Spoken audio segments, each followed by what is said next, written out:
tropic heat oozed up from the ground, rank with sharp odours of roots and nettles. Snow clouds of elder blossom banked in the sky, showering upon me the fumes and flakes of their sweet and giddy suffocation.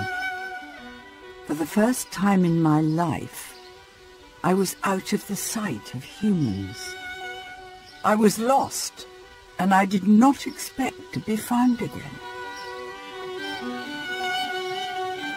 And I remember the first time I was lost in Cider with Rosie.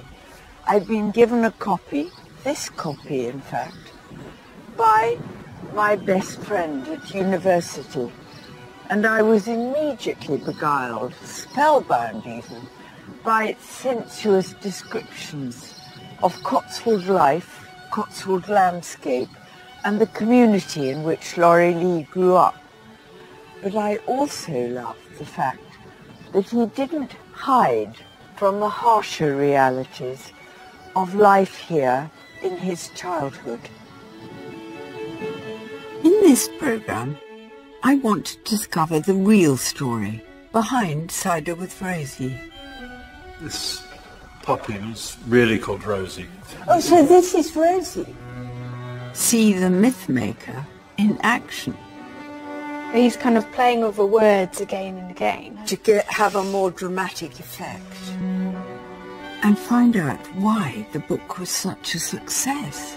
Laurie Lee really creates a kind of Cotswold Arcadia in his book here. I've been writing books all my life, certainly since the age of 14. But as a reader, few books have ever given me quite the thrill of this spellbinding memoir.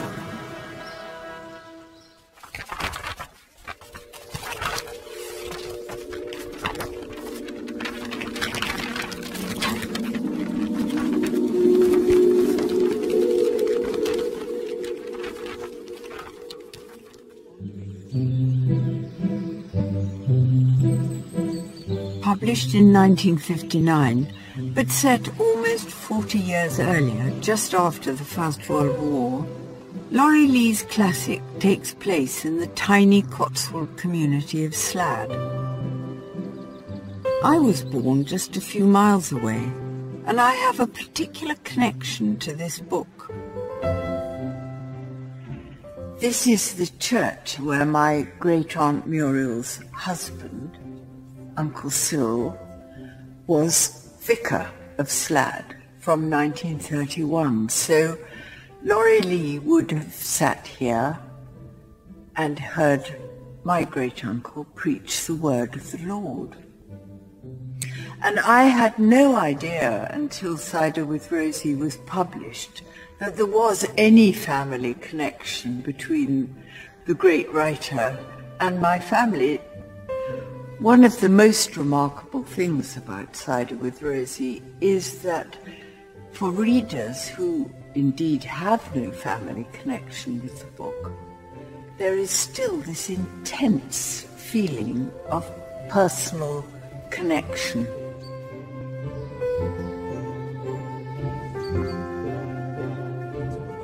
The book's highly stylized and impressionistic chapters glow with nostalgic recollections of early childhood. In the same year the book was published, Laurie Lee returned to Slad, joined by a BBC film crew. The village to which our family had come was a scattering of some 20 to 30 houses down the southeast slope of the valley. The valley was narrow, steep, and almost entirely cut off. It was also a funnel for winds, a channel for the floods, and a jungly, bird-crammed, insect-hopping sun trap whenever there happened to be any sun.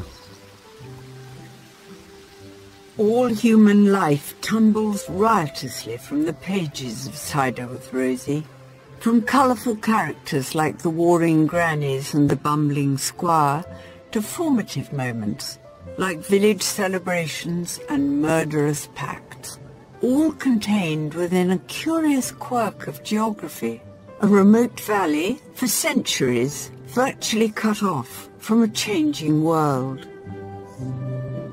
You get perhaps just an edge of what Laurie Lee felt so passionately, this sense of extraordinary connectedness to an ancient past which in a way has gone. And I suppose it really has gone now forever, hasn't it? I think he felt almost duty-bound to just record the last vestiges of this culture, this way of life that existed for over millennia, sealed in amber in this amazing valley. And it's captured best of all by this quote here, in which he says, "The village, in fact, was like a deep running cave, still linked to its antique past, a cave whose shadows were cluttered by spirits and by laws still vaguely ancestral. It's a tantalizing notion, and whenever I read it, it sends tingles down my spine. It has a visceral power, especially in a place like here." Laurie Lee says that it went back to the ice. So, the valley has been here since the Stone Age, and arriving as I did at the end of that age, I caught whiffs of something as old as the glaciers. Yeah.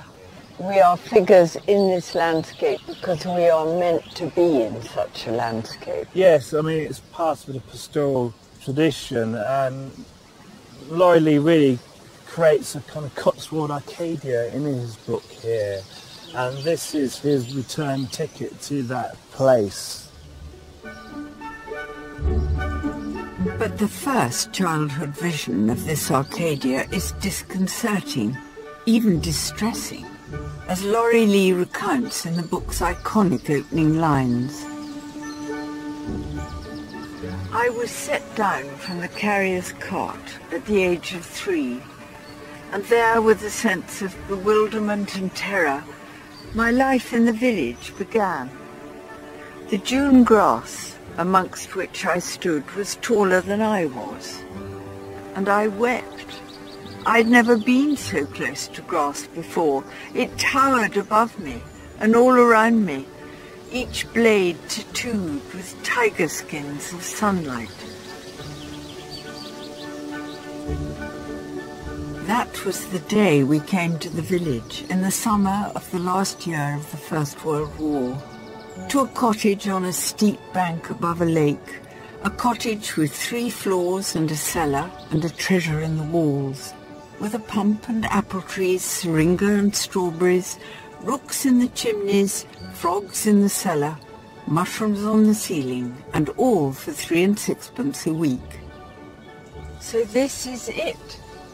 After 50 years of reading about it, I am at last going down the steps to this house.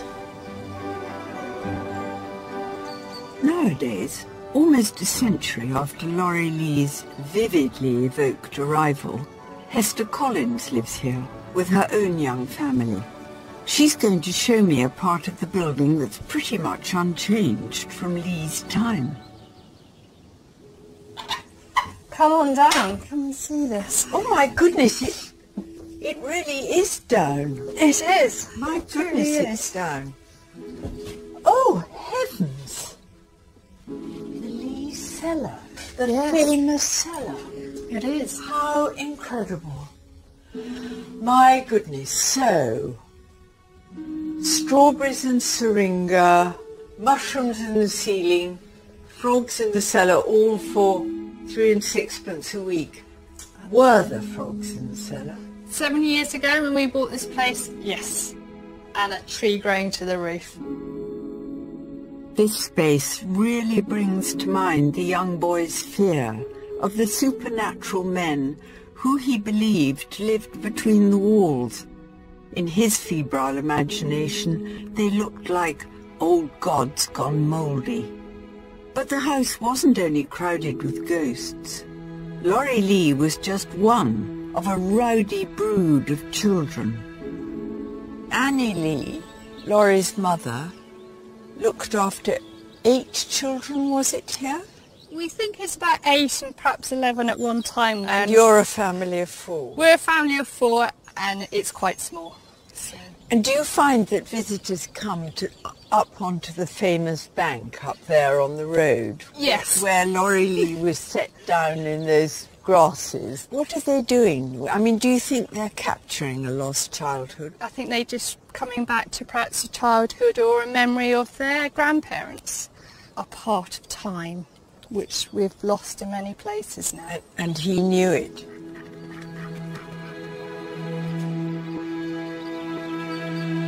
Written at a time when Britain was still in the grip of grey post-war austerity, Cider with Rosie taps into deep roots in our national psyche. There's a tremendous taste for this kind of thing. In the aftermath of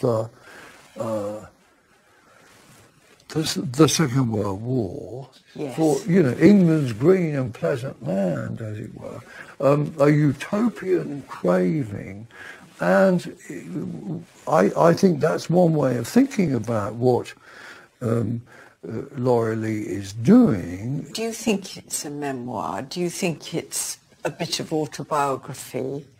I would call it elegy. It's all about the ruin of the past and so on, and it's full of elegiac notes about things that have gone now. It is certainly pastoral. The opening shots are an extremely poetic kind of prose, and I would say that in those kind of episodes, he's trying to write prose poetry. One of his great feats of literary showmanship is set in the chapter in this very building, where he telescopes a decade of education into merely 20 pages of Cider with Rosie. He paints a portrait of a Victorian school system mired still in a rigid 19th century rulebook.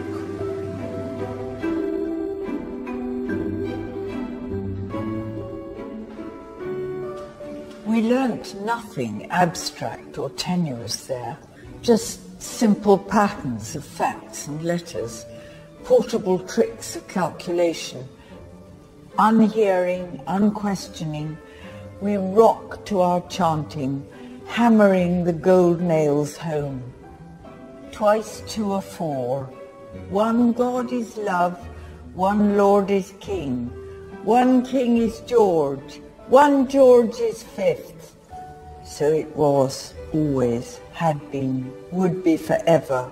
We asked no questions, we didn't hear what we said, yet neither did we ever forget it. At Gloucester Folk Museum, they've recreated the school conditions from the early days of Laurie Lee.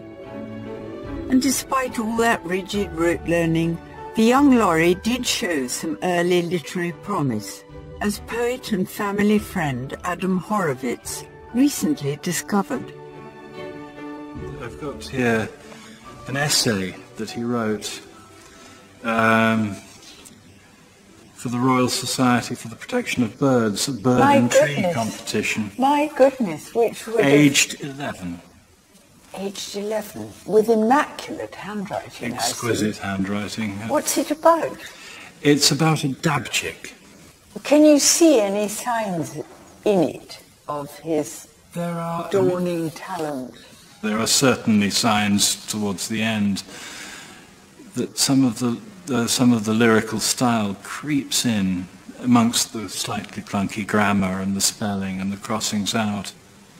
Soon a big black and white dog came along, and their father calls in loud click-clicks, and with a lot of pip-pips, The young ones all rushed to their parents. 2 got under their mother's wing, and the other 3 got under the father's wing. And they both dived and brought them to the reeds where they could hide. Then they grew, and they will soon be going away. Laurie Lee was to fly the nest himself in the years to come. At the age of 19, with dreams of being a poet, he set out from Slade, and his aim was to make his mark on the literary world. Thus began a series of adventures, crisscrossing the globe and culminating in the fight against Franco in 1930s Spain, an episode that was to inspire much of his early writing. When he came back, rather than Slade, it was the bustle of London and its cosmopolitan artistic society that he chose to call home, and where he began a series of jobs with the BBC and the government, all the time maintaining a busy publishing career on the side. This pub on the Fulham Road was among his favourite haunts. So Laurie Lee would have sat here, regaling friends and people in the pub with stories of the Spanish Civil War and his travels in India and in Spain. And if anyone had told him then that the book which would make him immortal was a memoir of his childhood in Slade, I really think he'd have choked on his pint. While earlier publications by Laurie Lee hadn't made much of a mark, Cider with Rosie became a classic overnight. The publishers had hoped to sell 800 copies in total, but by the end of 1959 it was selling up to 1,600 a day and winning prestigious prizes. Mr. Lee, did it cost you a great deal of time and trouble and mental effort to write it? Yes. It gave me pleasure to write it. I always wanted to write it, but I shut myself up 2 years in the process of writing it. I was down there on the edge of Fulham Road with blinds drawn for 2 solid years. My friends never saw me. I wrote it 3 times. 3 times I sort of carved it about and chopped it down and refined it and so on. Yeah, there was a lot of sweat to it. The difficult and laborious creation of Cider with Rosie can be seen in the original manuscript held at the British Library. What you will see... Oh, look! It's on the back of something. Yes. What is this? These are BBC scripts. He did work for the BBC in the 50s, and this manuscript was written in the 50s. Right. So it could be that these were things he was working on. It could be also that this was just a wish to reuse paper. Now, what's fascinating about, a passage like this is that we can see the changes. You could see where he wrote it up. And I see that he writes here about this time, just after the First War, and he writes a somber event, and then he crosses it out and replaces it with violence. Yes, he does. And then he writes again, a thing of mystery, a thing of violence, a thing of mystery. So he's kind of playing with the words again and again. To have a more dramatic effect. Yes. Because he wanted really to punch us with this horrible image. Yes. It wasn't all sweetness and light and haymaking. There were some very savage things that happened. These painstakingly worked over words introduce one of the book's most chilling episodes. The account of a brutal murder from Lee's childhood.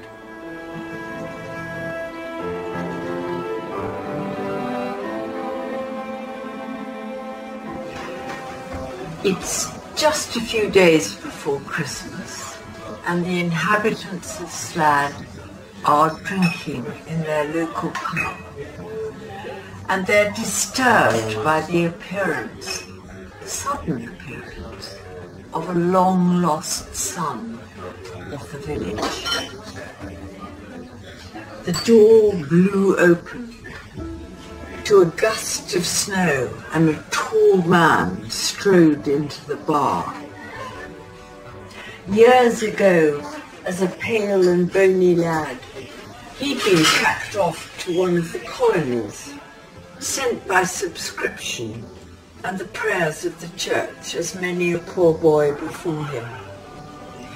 Usually they went and were never heard from again, and their existence was soon forgotten.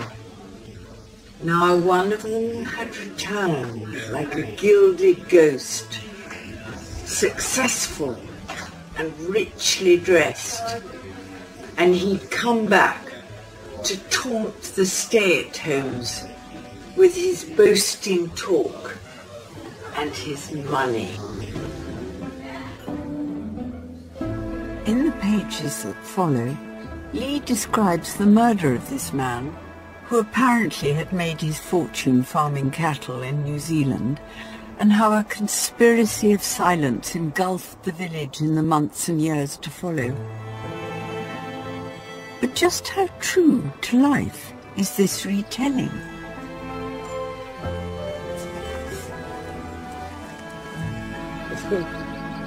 Local historian Elizabeth Skinner knows where the victim was buried, but his gravestone in nearby Sheepscombe has some surprising revelations. So where is the grave? Which amazes me, because this looks to me like a War Graves Commission headstone. Indeed it is. Albert Burt was a discharged soldier, and soldiers were entitled to a war grave until the 31st of August 1921, and he died in 1919. In no part of Cider with Rosie does Laurie Lee mention that Burt was a serviceman. But Elizabeth has some more surprises in store. We found the report of the inquest in the Stroud Journal in 1919, and it told us what we thought would probably be the closest to the truth. Albert Burt was a local man. He'd grown up here. But did he go to New Zealand? I mean, we have no evidence that he ever went to New Zealand. But at the time of the incident, he was living in Manchester and working as a wood turner. And he'd come back from Manchester to visit his sister. Now, in Cider with Rosie, we are told that he's come back just at Christmas to see his parents. And of course, it's not Christmas. It's March. The idea of a secret and the idea of a community cohering tightly together to defend a secret is very much there, isn't it? Do you think that was Laurie Lee's aim in embroidering the story or poeticizing the story the way he did? It's a good image, isn't it, that of keeping the story within the village. And he wanted to give this kind of impression of this closed society in this valley. A kind of Eden of the past. Yes. Where the loyalty to your neighbour outstripped your loyalty to almost anything else.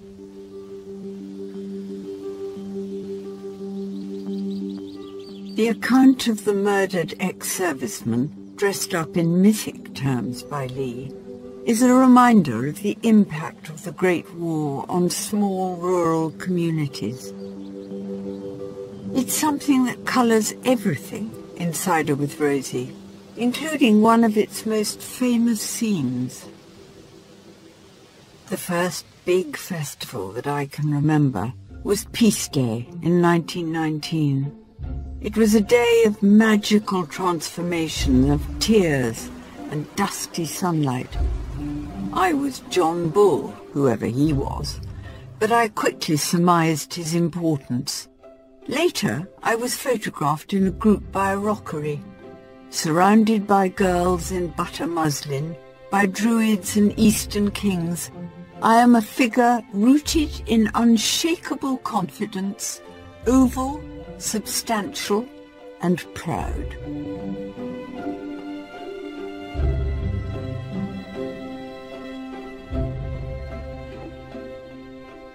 Oh my goodness. Photograph of Laurie that's mentioned in the book. And that must be Laurie in the middle. That's Laurie there in the top hat, yes. Mentioned in the book, stood next to him, is Poppy. This is Poppy. Poppy? And this is interesting. She looks a little minx, doesn't she? She does. This is interesting if you bear in mind that one of the early drafts of Cider with Rosie had it as Cider with Poppy. Really? This Poppy was really called Rosie, of course. Oh, she was. This one was called Rosie. So this is Rosie. This is the Rosie who died very recently and who certainly has been proclaimed as the Rosie in the book. Though Laurie said over many years that he's drawn in a number of different elements of characters, but there is a very strong suggestion that this Rosie or Poppy was the original. Though there have been many women over the years who've stood up in a sort of a Slad Valley I'm Spartacus moment saying, I was Rosie, I was Rosie. So there's certain traces of all of them. But the Rosie who emerges from the pages of this book is a fully formed character in her own right, one who has made as much of an impact in the memories of readers as she did in Laurie Lee's imagination. The day Rosie Burdock decided to take me in hand was a motionless day of summer, creamy, hazy and amber-coloured, with the beech trees standing in heavy sunlight as though clogged with wild, wet honey. It's harvest time in Slad, and Rosie has got hold of a jar of cider which she is going to share with the young and impressionable Laurie. Huge and squat, the jar lay on the grass like an unexploded bomb. We lifted it up, unscrewed the stopper, and smelt the whiff of fermented apples. I held the jar to my mouth and rolled my eyes sideways like a beast at a waterhole. Go on, said Rosie.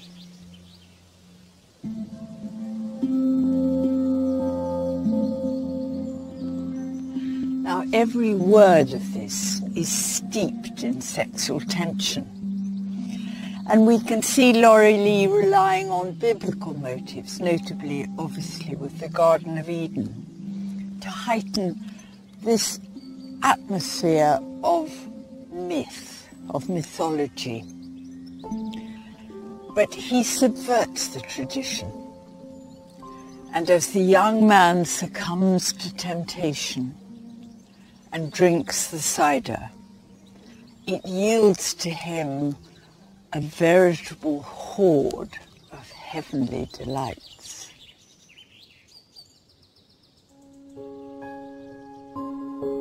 Never to be forgotten, that first long secret drink of golden fire, juice of those valleys and of that time, wine of wild orchards, of russet summer, of plump red apples and Rosie's burning cheeks, never to be forgotten or ever tasted again.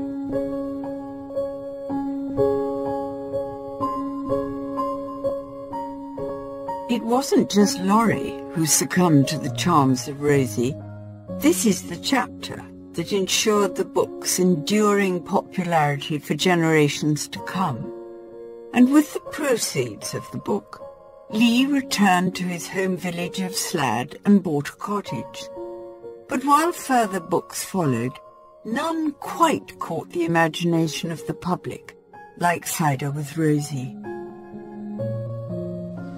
The success of Cider with Rosie changed Laurie Lee's life finally and irrevocably. But the popularity of his masterpiece has had a lasting effect on the reputation of the book itself. It's a good case of the instant classic, as it were, that then curiously fades away.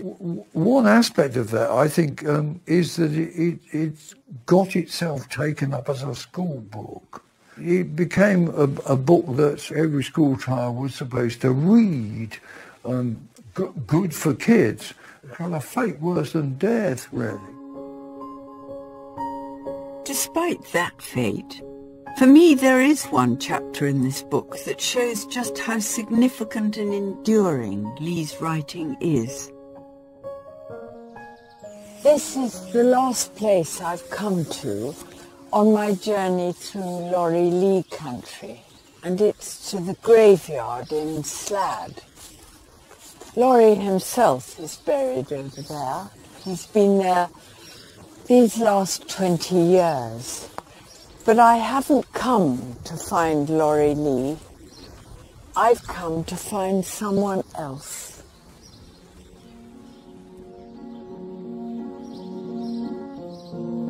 Our mother was a buffoon, extravagant and romantic, and was never taken wholly seriously. But within her she nourished a delicacy of taste, a sensibility, a brightness of spirit, which though continuously bludgeoned by the cruelties of her luck, remained uncrushed and unembittered to the end.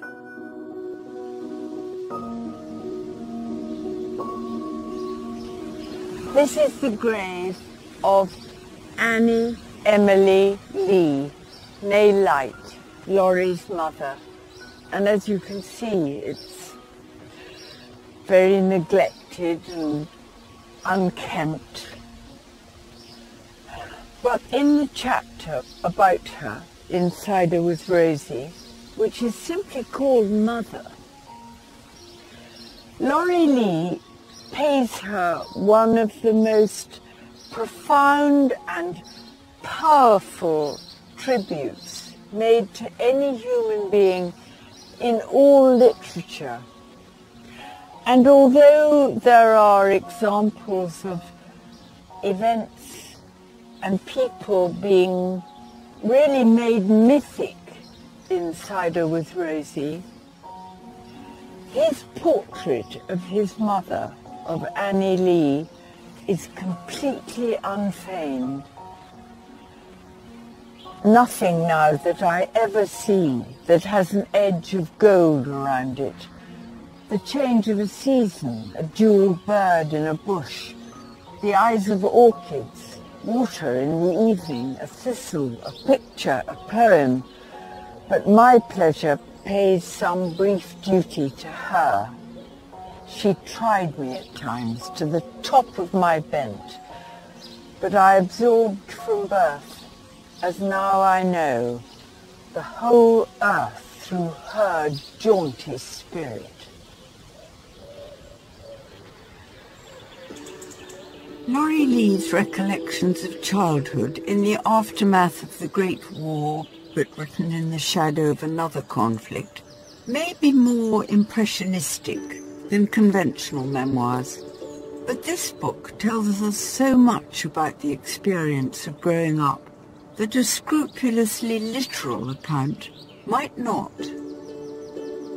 After the Second World War, readers were hungry for a lost Eden, and Laurie Lee gave them just that, painting a picture of a vanished world which was full, certainly, of sensuous delights, but also of savagery and cruelty. And that picture has lasted now and resonated for almost 60 years. Long may it continue to do so.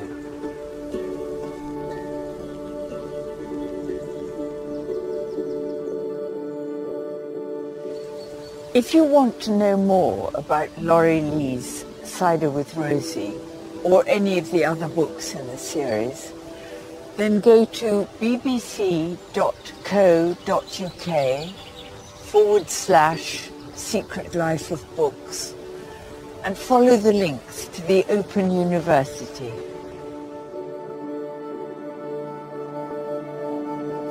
And the first series of The Secret Life of Books is available to buy now through the BBC Store and other suppliers.